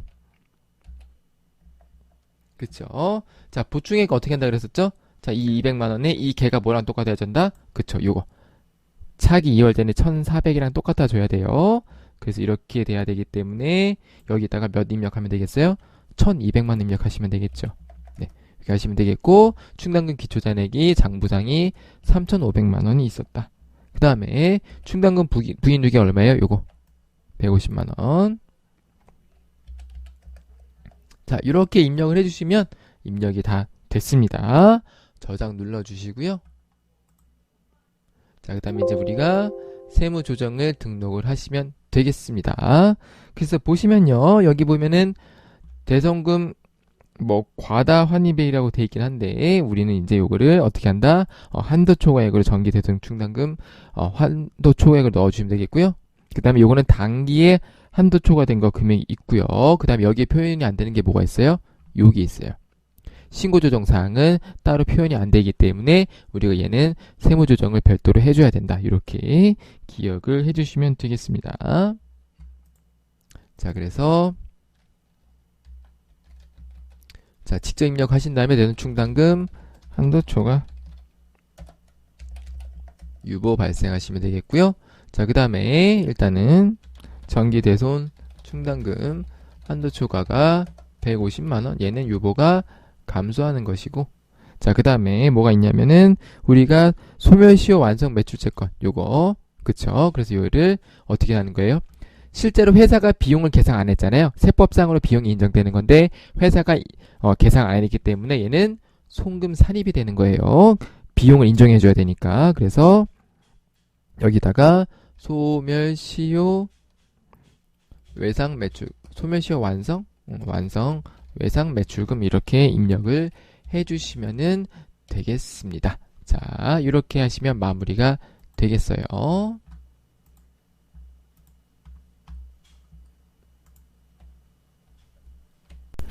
자, 2번 다음 자료를 이용해서 성급비용 명세서를 작성하고 관련된 세무조정을 하시오.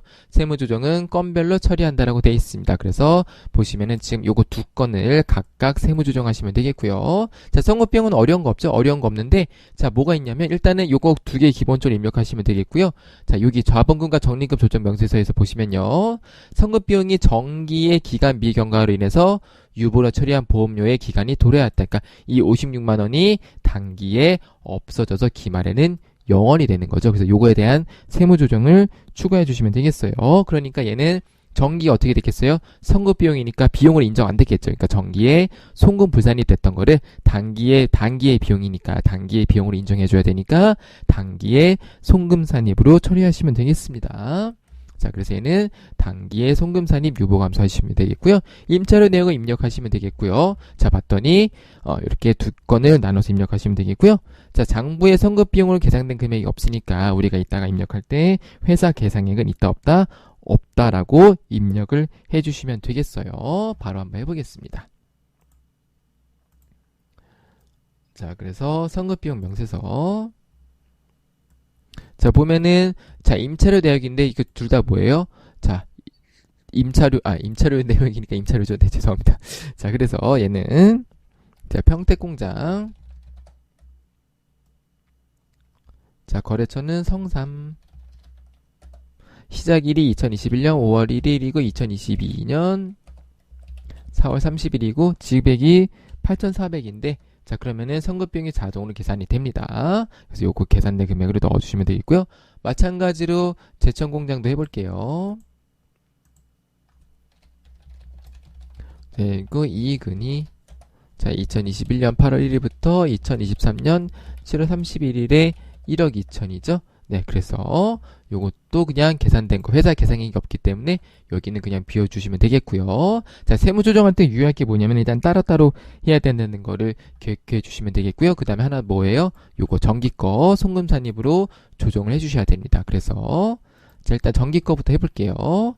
자, 정기 거 송금산입해야 되니까 정기분 성급비용 56만원을 유보, 아이고 560이 아니죠.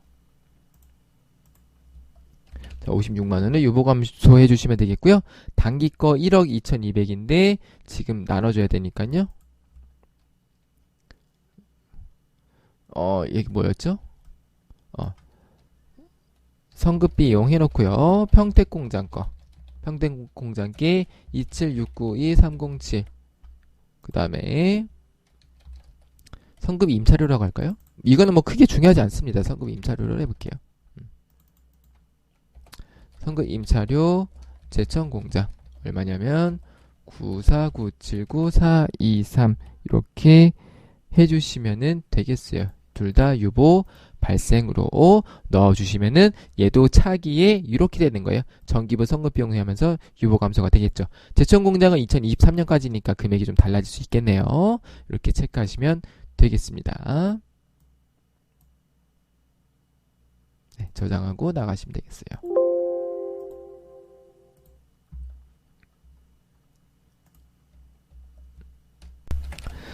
(3번) 다음 자를 이용해 업무용 수용차 등록과 업무용 수용차 관련 비용 명세서를 작성하고 관련 세무 조정하시오. 다만 아래 업무용 수용차는 모두 임직원 전용보험에 가입하였으며 출퇴근용으로 사용하였으나 단기 차량 운행 일지를 작성하지는 않았다라고 되어 있습니다. 우리가 기존 문제와 조금 다른 거는 뭐가 있어요? 그쵸, 차량 운행 일지를 작성을 하지 않았다는 부분이 있습니다. 그래서 얘를 우리가 손으로 풀게 되면 되게 어렵긴 한데 다행히 시스템이 계산해 주니까 요것만 우리가 유의를 해서 넣어주시면 되겠습니다. 그래서 얘는 어떻게 보시냐면요, 이 차량 운행 일지를 작성하지 않은 거는 자, 이게 우리가 현재 프로그램에서는 어떻게 되어 있냐면 얘를 차량 등록할 때 차량 운행 일지를 작성하지 않았다라는 표시를 해주는 칸이 있어요. 그래서 그 칸에다가 우리가 넣어주시면 되겠어요. 나머지는 그냥 입력만 하시면 되고, 그리고 업무 수용차는 어떻게 한다 그랬었죠?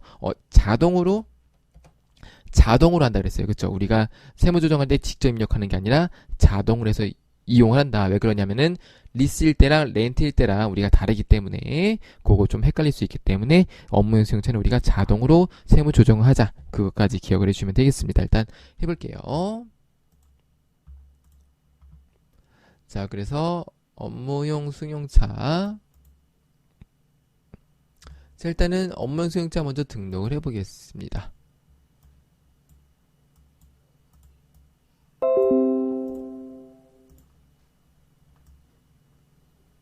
자, 빨리 한번 해볼게요. 100일에 공사소 777 차종 BMW 그 다음에 사용하시면 되겠고요. 자, 그 다음에 취득일자가 지금 보시면은 없는데, 자, 보통 우리가 이렇게 운용 리스 계약하잖아요. 그래서 요 계약 기간에 이거를 넣어주시면 되거든요.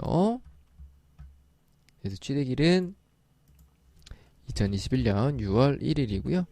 자, 경비 구분은 따로 없으니까 비워둘게요. 임차 여부는 보시면은 운용 리스라고 되어 있기 때문에 운용 리스 넣어주시면 되겠고요.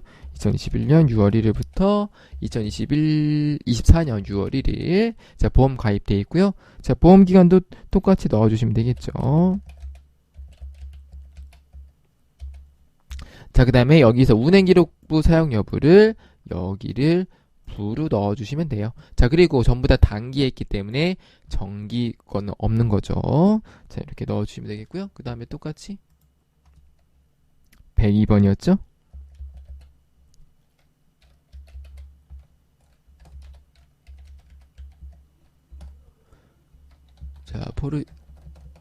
포르쉐 되겠고요. 자, 마찬가지로 취득일자가 2021년 5월 1일 좀 빨리 한번 해보겠습니다.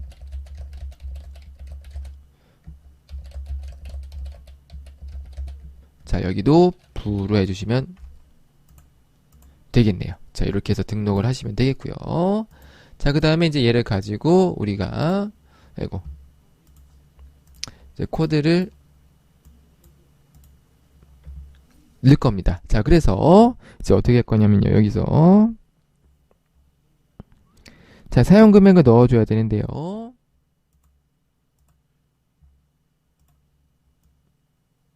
자, 보시면은 자, 운용 리스 금액이 있네요. 요거를 얼마냐면은 10106,750. 자, 그리고 감가상각비 상당액이 80,00375. 그 다음에 유류비가 1293421. 자, 그 다음에 보험료가 자, 없고요. 자, 그래서 이렇게 입력을 있는 것만 해주시면 되겠고요. 네. 자, 그래서 나머지 거 입는 거 없으면 두시면 되겠고, 뭐 따로 입력할 거 없으면 이대로 그냥 끝난 거예요. 네. 이렇게 보시면 되겠고요. 자, 포르쉐도 마찬가지로 넣어 볼게요. 아이고, 참, 포르쉐는 제가 여기 보시면 작으라고 돼 있죠? 요거 제가 입력할 때 잘못한 거예요. 자, 그래서 포르쉐도 제가 아까 요거를 안 바꿨네요. 그렇죠? 운용 리스로 바꿔줘야 되겠죠. 그 다음에 다시 불러오기 하면요. 네. 자, 그래서 17204,410.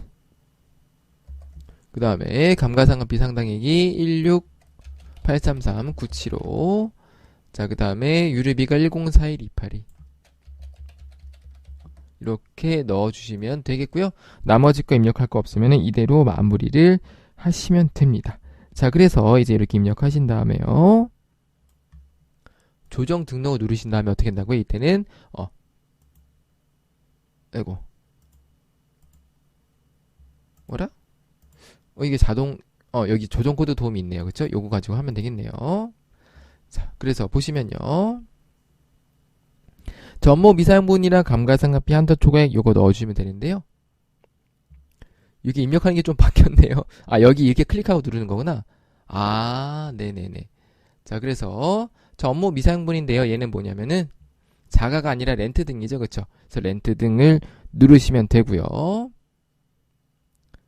자, 그 다음에 보시면은 이게 딱 안 나오네요. 지금 보시면은 업무 미사용분 있죠. 요거는 요거랑 매칭이 되는 거고요. 그쵸? 그 다음에 한도 초과는 이게 렌트 등이죠. 운영 리스니까. 그래서 얘를 할 때는 이렇게 넣어주시면 돼요. 그래서 지금 위에 거부터 해볼게요. 여기 넣으시고 얼마냐면 10895,863. 그 다음에 자, 감가상비 한도 초과액도 조정 코드 눌러서 렌트 등이죠. 누르시고 5366821 하시면은 간단하게 우리가 조정을 할 수가 있겠습니다. 자, 그래서 여기 지금 문제에 보면요. 따로따로 하라는 얘기가 없기 때문에 만약에 따로따로 하라고 돼 있었으면은 우리가 실제로 요 밑에 있는 거 금액을 가지고 보고 넣었어야 되는데 그런 게 아니기 때문에 그냥 같이 하나로 했습니다. 자, 이렇게 보시면 되겠습니다.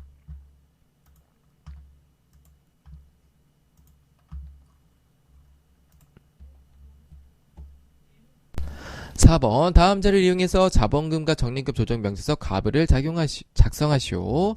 그리고 세무조정은 고맙게도 생략하라고 되어 있습니다. 자본금과 적립금 조정 명세서 가표 을표의 역할을 아셔야 되는데요. 자, 가표는 뭐예요? 세무상 자본을 계산하는 게 가표이고요. 을표는 뭐예요? 유보 내역을 정리하는 게 을표입니다. 그래서 순서가 어떻게 되냐면요. 자, 을표 먼저 작성을 하고 가표를 작성을 해야 돼요. 그래서 유보 내역을 먼저 다 확정을 한 다음에 이 유보 내역을 세무상 자본을 표시하는 가표에다가 넣는다는 개념으로 접근을 하시면 되겠습니다. 자, 그래서 이 가표와 을표에 있는 그 내용을 보시고 단순히 입력을 하시면 되는데요. 자, 입력을 한번 해보겠습니다.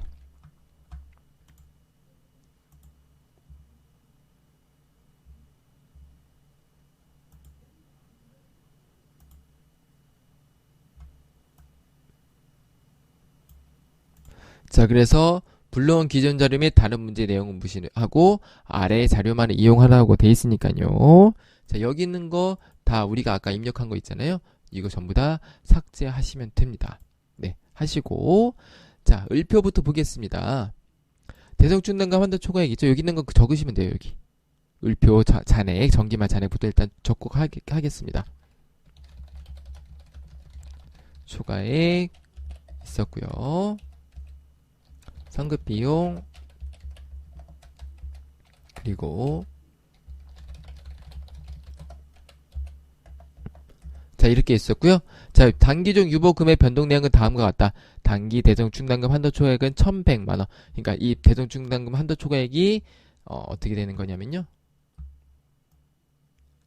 기말 잔액이 이 기말 잔액이 1,100이 돼야 된다는 뜻이고요. 선급 비용은 아까 설명한 거랑 겹치죠. 모두 2021년 1월 1일에서 3월 31일 분이 있기 때문에 단기 기말 잔액은 0원이 되겠죠. 그렇죠? 우리가 이렇게 유출할 수가 있겠고요. 자, 재고자산 평가감은 대성충당금 한도 초과액과 마찬가지로 기초잔액을 전부 다 이렇게 없애주시면 돼요. 보통 이렇게 문제가 나와요. 보시면요. 재고자산 평가감된 재고자산은 모두가 판매되었기 때문에 이거를 이렇게 없애주는 게 일반적으로 나오기 때문에 없애준다고 생각하시면 되겠고요. 단기말에는 재고자산 평가감이 발생하지 않았다는 얘기는 단기말 잔액이 0원이라는 뜻이에요. 그렇죠? 그러니까 얘도 없애주시면 돼요. 자, 그리고 추가적으로 하나 생겼네요. 단기 기계장치에 대한 감가상각비 한도 초과액이 400만원 발생했으니까 얘는 새로 발생한 거예요. 그래서 해볼게요. 자, 일단은 대성충당금 정기 거 아까 없애준다고 대성충당금 할 때도 말씀드렸죠. 1,100 해서 잔액 1,100 만드시고 성급비용 없애시고 재고자산 평가가 없애서 0원 만드시고요. 그 다음에 감가상각비 한도 초과액 400 생겼죠? 그래서 기말잔액이 400 이렇게 만들어 두시면은 보시면은 기말잔액이 이렇게 있는 거를 확인할 수가 있고요. 자, 그 다음에 이게 단기중 증감이 있는 거를 확인할 수가 있습니다. 자, 그래서 이제 얘를 가지고 어떻게 하는 거냐면요. 값표를 가시는 거예요. 값표를 가셔서 자, 정기 자본금 기말잔액 여기 있죠? 보이죠? 여기 있는 거 그대로 일단 먼저 넣어주시면 돼요. 그 다음에 단기 자본금 증가액, 잉여금 증가액 넣어주시면 되는 거거든요. 자, 그래서 5,400, 그 다음에 6,500, 그 다음에 단기 자본금이 증가한 게 5,000이 되겠고요. 단기 잉여금 증가가 7,200이 되죠. 네. 자, 그리고 보시면요. 을표를 먼저 이렇게 입력을 하시면요. 자동으로 딸려오는 걸 확인할 수가 있고요. 그 다음에 손익 미계산 법인세 등이 문제에 주어지는데 이 문제는 안 주어졌어요. 보통 주어지거든요. 그럼 주어지면은 그 금액들을 여 밑에다가 넣으시면 되겠습니다. 자, 그리고 자, 여기 뭐가 있냐면요. 2월 결손금 입력하는 것도 있었어요. 그렇죠? 제가 강의할 때 별도로 자본금과 적립금 조정에서 가표 을표 강의할 때 2월 결손금 넣는 것도 있었는데 문제가 좀 쉽게 나왔죠. 그렇죠? 정기 2월 결손금은 없는 것으로 가정하기 때문에 우리는 이 두 개만 입력하시면 되겠고요. 세무조정 하지 말라고 돼 있네요. 왜 이렇게 돼 있냐면요. 요 세무조정이죠. 이거에 대한 세무조정 원래 해줘야 되거든요. 유보감소 내역이잖아요. 그렇죠? 유보 증감 내역이기 때문에 실제로 조정 등록에서 넣어줘야 돼요. 넣어줘야 되고 우리가 아까 맨 처음에 불러왔을 때 어떻게 불러왔었죠? 그쵸? 우리가 지금 입력한 게 원래 여기에 들어가 있었잖아요. 그쵸? 입력한 게 원래는 들어가 있었어요. 들어가 있었는데 문제를 삭제하고 우리가 다시 만든 거긴 한데 실제로 세무조정을 하게 되면 이 유보 내역들만 자동으로 여기에 들어가게 돼 있습니다. 자, 그렇게 보시면 되겠어요.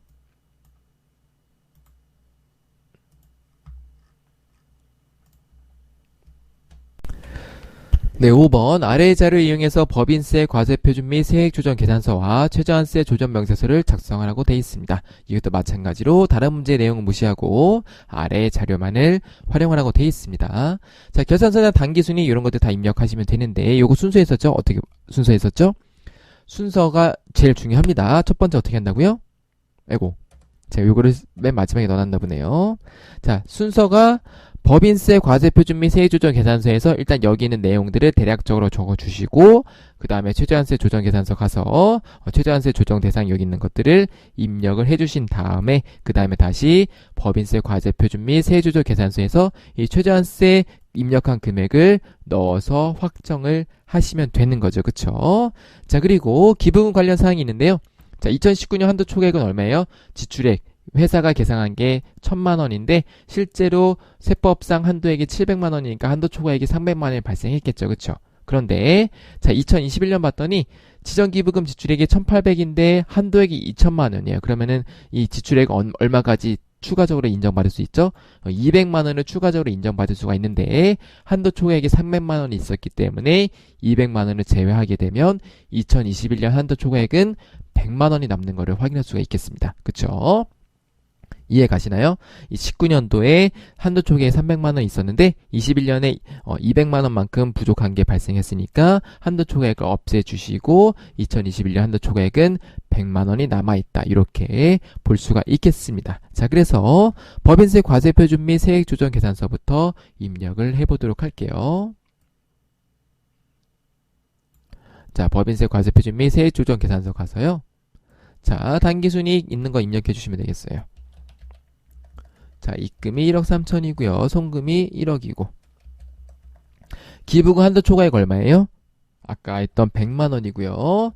한도 초과 2월에 송금산이 된 게 300만 원 이렇게 입력을 해주시면 되겠습니다. 자, 그 다음에 2월 결승금이 1,000만 원 있죠? 1,000만 입력하시면 되겠고요. 그 다음에 이 밑에 있는 중간연합이랑 원천납부세액도 입력을 해보겠습니다. 자, 중간연합세액이 300만 원. 원천납부세액이 120만원. 자, 그럼 이제 우리가 남은 거는 요거 최저한세 적용 대상 공제감면세액만 입력을 해주시면 되겠어요. 원래는 여기 플러스 뭐 나오죠? 그쵸? 뭐 분납한다 뭐 이런 문제들이 있는데요. 여기는 다행히 분납한다는 내용이 없네요. 그쵸? 그래서 이따가 분납하는 것들은 무시하셔도 되겠습니다. 그래서 이렇게 입력하시고요. 저장하신 다음에 자, 최저한세 조정 계산서 가서요. 자, 일단은 불러오기 해서요. 우리가 입력됐던 것들이 불러오기 된 거를 확인할 수가 있겠습니다. 자, 이렇게 보시면 되겠고요. 그 다음에 자, 세액 감면 최저한세 적용 대상 세액 감면이 얼마냐면은 감면세액이 얼마예요? 900만 원이죠? 자, 900만 원 이렇게 입력을 하시면은 조정 가미돼서 조정 후 세액, 내가 감면 후 세액이 이건데 최저한세 조정이 되기 때문에 실제로 납부할 세액이 540이 생긴 거예요. 그래서 이 540을 어떻게 하냐면 얘도 저장하시고 이 540을 여기다가 입력을 하시면은 마무리가 되겠습니다. 네, 간단하죠? 그래서 이렇게 마무리를 할 수가 있겠습니다. 저장하시고 나오시면 되겠습니다. 네, 자, 이렇게 해서 100개 전산세무 1급 기출문제 풀이도 마무리를 해보도록 하겠습니다. 시청해주신 여러분들 감사합니다.